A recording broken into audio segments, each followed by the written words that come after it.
Let's stop arguing. Who has something constructive to say? Well, something's been bothering me a bit. This talk about the stab wound and how it's made. The awkward angle of it, you know?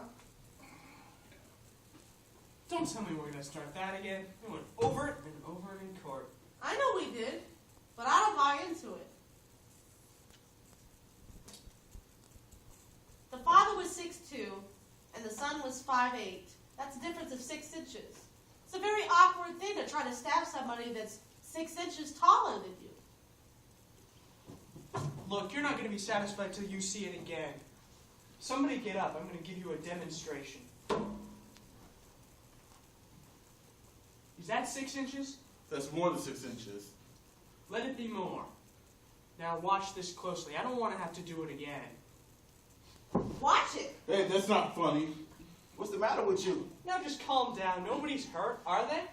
No, nobody's hurt. Now look at it. There's your angle. Down and in. That's how I'd stab a taller man in the chest, and that's how it was done. Take a look at it and tell me that I'm wrong. Down and in, I get no argument from you. Did you ever stab a man? Don't be silly. Did you? No. Did you? Of course not.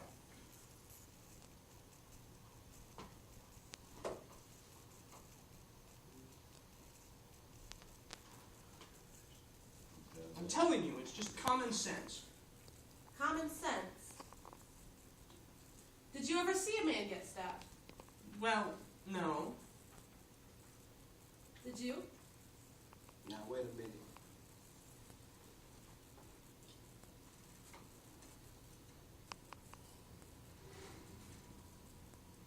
Now, wait a minute. Did you ever see a man get stabbed? No. Are you sure? Yes, I have. I think I try to forget those things. In my lot, In the movies? no, in my neighborhood, switch knives comes along with the neighborhood. I've seen a man get stabbed in my lot, in my neighborhood. I guess you try to forget those things. So how did you see them get stabbed? A man who ever has experience with a knife wouldn't use it this way. He would use it underhanded. So there's no way that it could possibly have been the way to get killed. The father died, right? Not in that way, not if you have any experience with knives. I don't believe it. Well, the father. Think about this. The son was an experienced knife fighter, right? So he was even put in reform school because of this. He stabbed somebody, didn't he? I knew you had them noggin mumbo jumbo.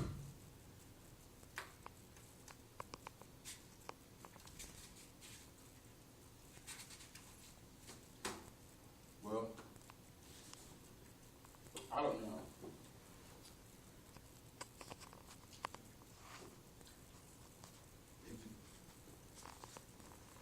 I want another vote. Another vote's been called for, Foreman.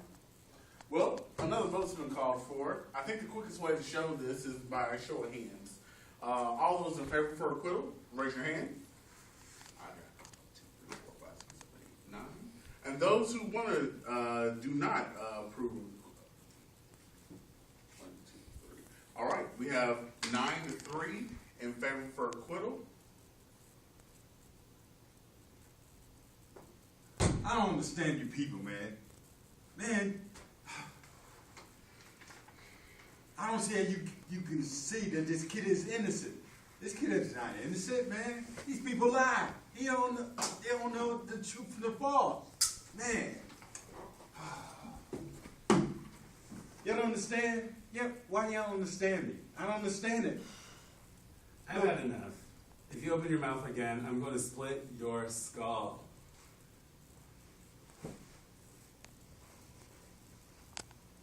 And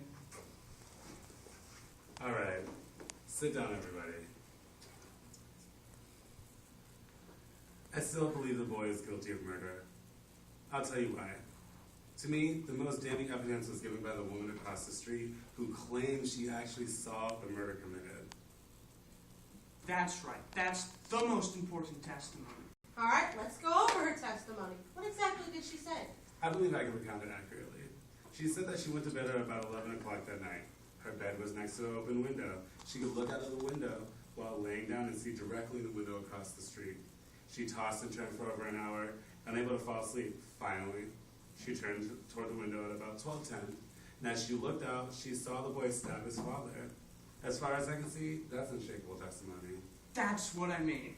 That's the whole case. Frankly, I don't see how you can vote for acquittal. What do you think about it? Well, maybe there's more evidence to sift. What do you mean, maybe? You can throw out all the other evidence. That was my feeling. What time is it? 10 minutes of 6. It's late. You don't suppose that they'll let us out early and then we can go and finish it in the morning, do you? Not a- My kid's got mumps. Not a chance. Pardon me, can't you see the clock without your glasses? Not clearly. Why? Well, I was thinking the woman who saw the murder had her glasses on. My grandmother wears glasses. So what? Well, wouldn't she wear them to sleep? Of course not. No one wears eyeglasses to sleep. Well, if you're going to wake up in the middle of the night to see what time it is, wouldn't you put your glasses on? Yeah. So what? So what?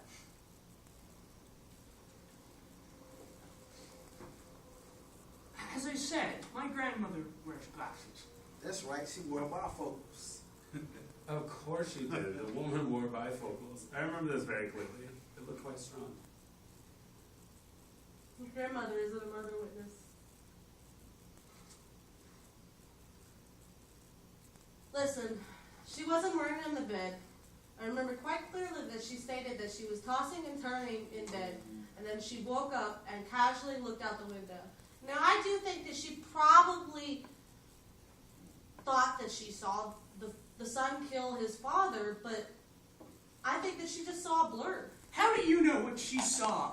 Maybe she's farsighted. Does anyone think that there's still not a reasonable doubt? I think he's guilty.